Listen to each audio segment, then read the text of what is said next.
কিন্তু আমাদের মিটিং চলেছে প্রায় 6টা থেকে 12:15, মানে 6টা থেকে প্রসেস শেষ হতে এখন ঘড়িতে কটা বাজে?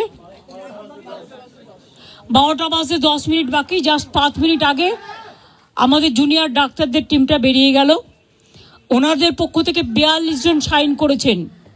এখানে আপনারা দেখতে পাচ্ছেন মনোজ পন্ত আমাদের পক্ষ থেকে chief secretary, government of West বেঙ্গলের পক্ষ থেকে মিনিটসে সই করেছেন এবং ডাক্তারদের পক্ষ থেকে, জুনিয়র ডাক্তারদের পক্ষ থেকে 42 জনের প্রত্যেকেই তারা তাদের সিগনেচার করেছেন। আমি আমাদের যে হোয়াটসঅ্যাপ গ্রুপ আছে নবান্নের, আমার সাথে আমার চিফ সেক্রেটারি মনোজ পন্ত, আমার সাথে আমার হোম সেক্রেটারি নন্দিনী, আমার সাথে ডিজি পুলিশ বেঙ্গল রাজীব কুমার, আমার সাথে চন্দ্রিমা আমার এমওএস হেলথ, এবং অবনীশ যে আমাদের আন্ডার সেক্রেটারি সে ছিল। তাছাড়াও অনেক অফিসাররা এবং অনেক বন্ধুবান্ধবরা, মানে যারা কাজ করেন সারাক্ষণ প্রশাসনের, ওদের দেখভাল করার জন্য ছিলেন। যা সিদ্ধান্ত হয়েছে তা পুরো নবান্ন থেকে পাঠিয়ে দিতে ডিটেলস আমি অভিনন্দন জানিয়েছি যে তারা আজকে এসছেন এবং বসেছেন বলে, এবং আমরা উভয় পক্ষই খুশি যে আমরা এতক্ষণ ধরে বিস্তারিত আলোচনা করতে পারলাম বলে। তারাও অনেক ইস্যু রেজ করেছেন, আমরাও আমাদের যা কমেন্টস আমরাও যতটা পেরেছি, ওদের বক্তব্যটা ওরা রাখতে চেয়েছিল আমরা সেটা রাখতে দিয়েছি, এবং আমরা আমাদের বক্তব্য যেটা, বড়দের সবসময় সৌজন্যটা একটু বেশি করতে হয়, তাই আমাদের বক্তব্য আমরা চেষ্টা করেছি ওদের গুরুত্ব দিয়েই করবার।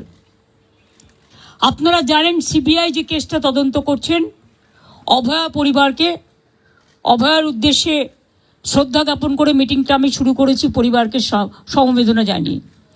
এবং ওদের যে 5টা ডিমান্ড ছিল তার মধ্যে ফার্স্ট ডিমান্ড তো ইনভেস্টিগেশন সিবিআই, ওটা তো অলরেডি সিবিআই করছে এবং সুপ্রিম কোর্ট মনিটরিং করছে, ওটা নিয়ে তো আমাদের হাতে নেই।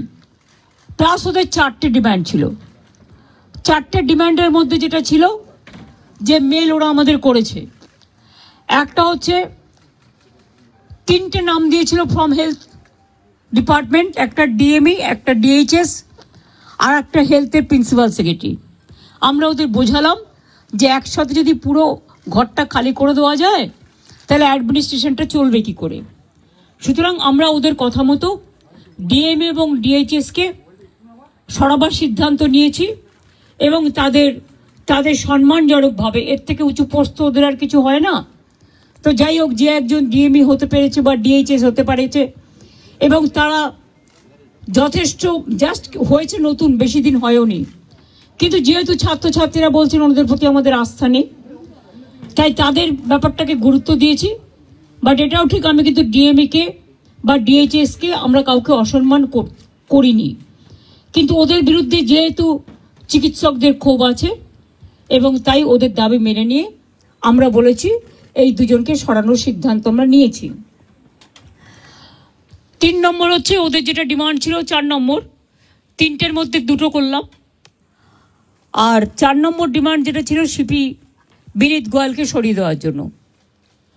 বিনীত গোয়েল ওদের কাছে নাকি আগেই স্বীকার করেছিল, যেটা ওরা মিটিংয়ে বললেন, যে আমি পদত্যাগ করতে চাই, কারণ আমার মনে হচ্ছে তোমরা যখন আমার প্রতি আস্থা রাখতে পারছো না, তোমাদেরও যেমন পরিবার পরিজন আছে আমারও আছে, এটা ওরা আমাকে মিটিংয়ে বলল। এবং বলার পরে আমরা কথা বলি নিজেদের মধ্যে, সিদ্ধান্ত নিয়েছি আগামীকাল 4টের পর আমরা কলকাতা পুলিশ এ বদল আনব এবং নতুন সিপিকে দায়িত্বভার বিনীত দেবেন যতক্ষণ পর্যন্ত কোর্ট কেসটা কাল কমপ্লিট না হচ্ছে। 4টের পর আমরা টাইম দিয়েছি। সেক্ষেত্রে নতুন সিপি এবং আরও কিছু পুলিশের রদবদল হবে, সেটা চিফ সেক্রেটারি কালকে নোটিফাইড করে দেবেন আফটার 4 o'clock। এবং বিনীত যেখানে কাজ করতে চেয়েছে সেখানেই তাকে দেওয়া হয়েছে। আমরা এটাও বলেছি, দেখো পুলিশ আমাদের ফোর্স এবং তারা সারাক্ষণ কাজ করেন, তাদের দিকটাও আমাদের দেখা উচিত থেকেই। যেহেতু ওই দিন সিপি পৌঁছাবার আগে নর্থের ডিসি পৌঁছেছিলেন আগে, এবং 14 তারিখে ঘটনাটা ঘটেছিল এবং ওরা অভিযোগ করেছিল, যার জন্য নর্থের ডিসিকেও সরিয়ে দেওয়ার সিদ্ধান্ত হয়েছে। ওখানে কাকে দায়িত্ব দেওয়া হবে সেটা কালকে ডিসাইড হবে। এছাড়াও সেফটি, সিকিউরিটি, হসপিটালের ডেভেলপমেন্ট, ইনফ্রাস্ট্রাকচার গুরুত্ব দিয়ে দেখা হবে। এবং এক্ষেত্রে টাইম টু টাইম যদি কোনো প্রবলেম অ্যারাইজ করে, চিফ সেক্রেটারির আন্ডারে একটি কমিটি বানিয়ে দেওয়া হয়েছে, যেখানে চিফ সেক্রেটারি নিজে দায়িত্ব নিয়ে ওরা যদি কথা বলতে চায়, chief secretary, home secretary, DG CP থাকবেন, তারা তাদের বক্তব্য জানাতেই পারেন। এইসব নানা রকম কথাবার্তা চলার পর আমরা, যেহেতু ডিটেলসটা আপনারা মেলেই পেয়ে যাবেন, আমি এটা বলি মিটিংটা পজিটিভ হয়েছে বলে আমি মনে করি। ওরাও নিশ্চয়ই মনে করে, তারাই বা সাইন করবে কেন, আর আমাদের চিফ সেক্রেটারি বা সাইন করবে কেন? আমরা বরঞ্চ ওদের দাবি একটু বেশি মেনেছি, তার কারণ ওরা ছোট বলে। এবং আমি লাস্ট যেটা বলেছি, যে তোমাদের কাছে আমার আবেদন থাকবে যে তোমরা, আমি জানি তোমরা বলবে আমরা ফিরে গিয়ে জীবিতে আলোচনা করব, সেটা হতেই পারে। তোমাদের মধ্যে অনেকগুলো গ্রুপ আছে, অনেকগুলো মেডিকেল কলেজ আছে, হসপিটাল আছে, ঠিক আছে, তোমরা ফিরে গিয়ে আলোচনা করো। কিন্তু যেটা এখানে মিনিটসে সাইন করেছি আমরা দুপক্ষ, এরপর তোমরা কাজে যোগদান করো মানুষের স্বার্থে। চারিদিকে বন্যা হচ্ছে, আমার কাছে খবর আছে হুগলিতে খানাকুলে 35 জন মানুষ ট্র্যাপড হয়ে আছে। তাদের আগে বেরোতে বলা হয়েছিল, তারা বেরোতে পারেনি, কিন্তু জল হঠাৎ করে ছেড়ে দিয়েছে ডিভিসি, পাঞ্চেত এবং তেনুঘাট।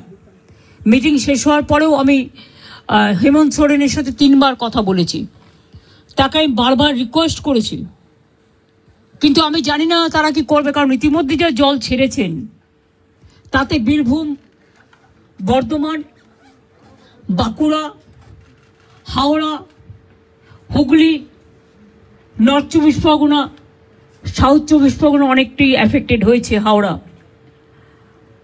আমি নিজে যে বাড়ি আদিগঙ্গার সামনে থাকি, আমি দেখতে গিয়েছিলাম কি অবস্থা জলের।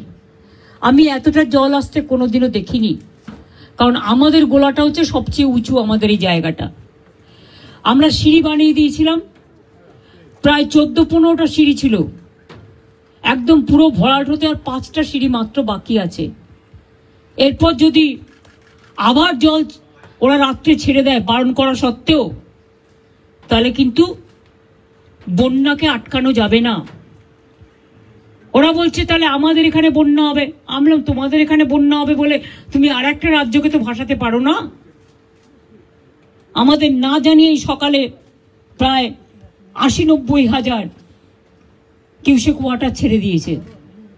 ফলে একেতে 3-4 দিন কন্টিনিউয়াস বৃষ্টি, এমনিতেই গঙ্গাগুলো, আমাদের নদীগুলো ওভারফ্লো, ড্যামগুলো ওভারফ্লো ছিল, তার মধ্যে এই জলে আস্তে আস্তে কাল সকালে বিকেলে পৌঁছবে।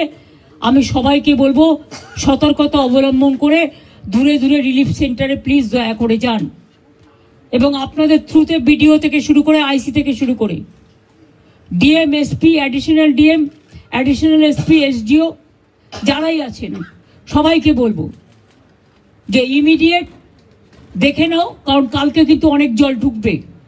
এই জলের ওপর যদি আবার জল আসে, আমার এমনিতেই চিন্তা আছে 35 জনকে কি করে উদ্ধার করব আমরা। আর এখন রাত হয়ে গেছে, জলের কারেন্ট এতটাই, কেউ যে উদ্ধার করতে যাবে তার উপায় নেই, কারণ যে উদ্ধার করতে যাবে সে বোটও তলিয়ে চলে যাবে, এমন অবস্থা। তো ওখানে আমরা এনডিআরএফ টিম পাঠাচ্ছি সকালে, এবং এসডিআরএফ টিমটাও আমরা পাঠাচ্ছি সাউথ 24 পরগনায়। সুতরাং আমরা প্রত্যেকে অ্যালার্ট আছি। বিভিন্ন জেলার নেতৃবৃন্দের সাথেও আমার কথা হয়েছে, সিএস নিজে মনিটরিং করছেন 24x7, এবং তিনি নিজেও ডিএমদের সাথে বারবার করে, আজকে 2-3 বার ভার্চুয়াল করেছেন। উনি অলরেডি আমাদের 24x7 মনিটরিং চলছে। টাইম টু টাইম কি অবস্থা। এবং মানুষকে আবার আবেদন করছি, প্লিজ দয়া করে জল আর আগুন এই দুটো জিনিস নিয়ে আমাদের মনে রাখতে হবে, যে কোনো মুহূর্তে জল ঢুকে যেতে পারে। দোতলা বাড়ি হলেও যদি একতলা ভেসে যায় তাহলে দোতলা ভাসতে কতক্ষণ নেবে? কাজে জীবনের ঝুঁকি দয়া করে কেউ নেবেন না, সতর্ক থাকুন, কিন্তু জীবন বাঁচান। একটা প্রাণের দাম অনেক বেশি, এটা আপনাদের মাধ্যমে অনুরোধ করব। যদিও আপনারা জুনিয়র ডক্টরদের স্ট্রাইক নিয়ে বেশি ব্যস্ত, কিন্তু তার মধ্যে আমার এই আবেদনটুকু যদি গ্রাম বাংলায় মানুষের কাছে পৌঁছে দিতে পারেন, বিশেষ করে জেলার মানুষের কাছে। কারণ কলকাতায় যদি এই অবস্থা হয় গঙ্গার, তাও তো হাই টাইড আজকে ছিল না, আমি দেখছি এখন জোয়ার আছে, জলের স্রোতের টান খুব বেশি আছে। এবং সেই জন্যই বুঝতে পারছি না, ইভেনিং আমরাও হয়তো যে কোনো সময় ডুবে যেতে পারি। জলের যে স্রোত আছে, তারপরে যদি আবার জল ছাড়ে, নিজেদের ঠিক রাখার জন্য অন্য স্টেটের উপরে ছেড়ে দিলাম, এটা কিন্তু ঠিক হচ্ছে না। আমি আমার প্রতিবাদ জানিয়েছি। হ্যাঁ, বলেছি আমি যে আপনারা প্লিজ কর্মবিরতি তুলুন। এত কিছু আলোচনা, আপনাদের 4টের মধ্যে 3টে ডিমান্ডই মেনে নিয়েছি। তাছাড়াও সিসিটিভি, লাইট, রেস্টরুম, ওয়াশরুম এগুলো করে দেওয়ার ব্যাপারেও 100 কোটি টাকা দেওয়া হয়েছে। এবং এছাড়াও সিকিউরিটি অডিটিং এর ব্যাপারেও আমরা দেখছি, সবার যাতে নিরাপত্তা থাকে, আমাদের যতদূর সম্ভব আমরা করব। আপনাদেরও বলবো লক্ষ্য রাখতে, কারণ দায়বদ্ধতা কিন্তু বোথ সাইডেরই থাকে। আর আমি আপনাদের কাছে অনুরোধ করব, অনেক মানুষ মারা গেছে, অনেক মানুষের কষ্ট হচ্ছে, চিকিৎসা পাচ্ছে না, অনেক পেশেন্ট আটকে আছে। সুতরাং মানুষ মনে করে আপনারাই তাদের ভগবান। সুতরাং আপনাদের আমি কাজে ফিরতে অনুরোধ করব। সমস্যা থাকলে সমাধান করতে হয়, আলোচনার পথ সবসময় খোলা থাকে। আজকে 3 দিন অপেক্ষা করার পর, আজকে 4 দিন 5 দিন, 3 ঘন্টা 2 ঘন্টা 3 ঘন্টা অপেক্ষা করার পর আজকে প্রায় সব প্রসেস শেষ করতে 5.5 ঘন্টা টাইম লেগেছে। আমাদের দিক থেকে যা যা করার ছিল আমরা চেষ্টা করেছি, বাংলার মানুষ যাতে ভুল না বোঝেন, বাংলার মানুষের দিকে তাকিয়ে। এবং এটা নিয়ে আবার যেন কেউ অপপ্রচার দয়া করে করবেন না। বাংলায় দুর্গাপুজো আসছে, এটা আমার আবেদন আপনাদের কাছে। এটা আমাদের মিটিংয়ে আলোচনা হয়নি, আমি করিনি, এটা আমার পক্ষ থেকে বন্যাটা এবং ফ্লাডের ব্যাপারটা আমি বলেছি, এই পরিস্থিতি।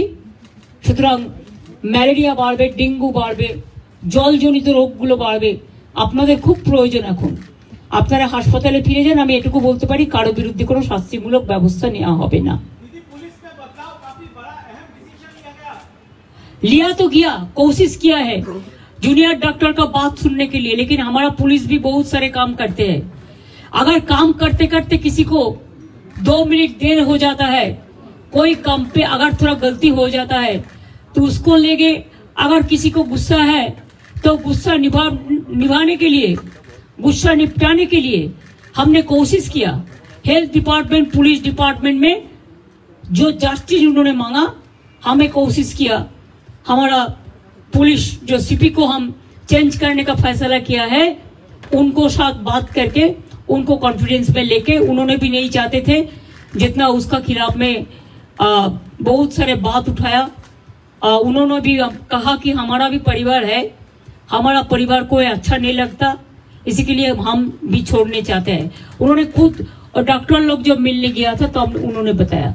और हमारा हेल्थ डिपार्टमेंट का 3 की पोस्ट है, जैसे डीएमई डीएचएस ऐसा नहीं हो सकता है, इसको पैनल करके प्रोसेस करके तभी कर सकता है। तो अभी हम चीफ सेक्रेटरी को बोला है कि प्रिंसिपल सेक्रेटरी को लेके बात करके इसको अभी आप लोग देखभाल कीजिए, जब प्रोसेस हो जाएगा तब हम देखेंगे। ऐसा बात हुआ है। हेल्थ में भी उसको 3 ऑफिसर को ट्रांसफर का बात हटाने के बात किया, लेकिन हम 2 मांग लिया। इससे ज्यादा हम क्या कर सकते हैं? हम 99% मान लिया। I am not saying anything which is when the matter is sub judice. my humble request to all the junior doctors, whatever they demanded, out of this fourth demand, what is with us, we accepted 3 demands and we requested them to join the work so that commoners should not suffer, there should not be more and more death from the commoners. And nowadays when dengue is, we are facing dengue, malaria and also flood-like situation. DBC Panchet Tenughat, the dam, they have already released too much water. And these 2-3 days we faced acute rainwater also. So both the Ganga river ponds were overflowing. And after releasing the water from Jharkhand, it's an acute problem. Some people are in a trap now. We have got the information. Police is keeping touch with them. We requested them to come early, but they thought that they will be safe. They have seen the earlier things also. Well, earlier also I monitored all this. My chief secretary is also monitoring. But I have not seen so much water is being released together. When there is a torrential rain, it plus, the flood spread in throughout West Bengal. Now we have to monitor all the situation. Thank you very much for your cooperation. And I think we trust, we think tomorrow, you must know tomorrow 4 o'clock. After 4 o'clock, because the matter is on sub judice, let the court,